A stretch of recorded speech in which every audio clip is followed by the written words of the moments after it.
វត្តកើតពីពុទ្ធបរិស័ទរបស់ពុទ្ធបរិស័ទនិងដើម្បីពុទ្ធបរិស័ទអ្នកដែលមានទឹកចិត្តឈឺឆ្អាលចំពោះវត្តពិតប្រាកដគឺជាបុគ្គលដែលមានការចូលរួមជួយជ្រោមជ្រែងទាំងផ្នែកកម្លាំងកាយកម្លាំងប្រាជ្ញានិងកម្លាំងថវិកាឬក៏ថាខ្លួនឯងអាចជួយជ្រោមជ្រែងទៅលើផ្នែកអ្វីបានក៏ចូលរួមផ្នែកនោះទៅមិនមានកំណត់ថាត្រូវតែបែបនេះឬក៏បែបនោះនោះទេនិយាយរួមថា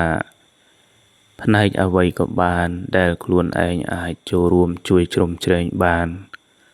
ក៏ជួយជ្រោមជ្រែងផ្នែកនោះទៅ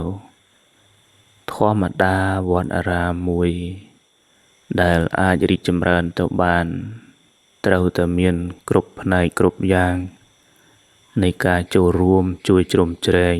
ពីពុទ្ធបរិស័ទគ្រប់ទិសទីគ្រប់ជើងវត្តចិត្តឆ្ងាយទាំងអស់នោះឯងការចូលរួមជួយជ្រោមជ្រែងនេះគឺពិតជាសំខាន់ហើយក៏ជាកម្លាំងចលករដ៏សំខាន់ដ៏រឹងមាំនិងជាគ្រឹះដែលអាចជួយធ្វើឲ្យអារាមមួយ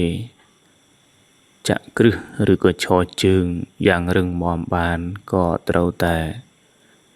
មានការចូលរួមជួយជ្រោមជ្រែងពីពុទ្ធបរិស័ទគ្រប់ទិសទីជុំវិញទីអារាមទាំងអស់នោះឯង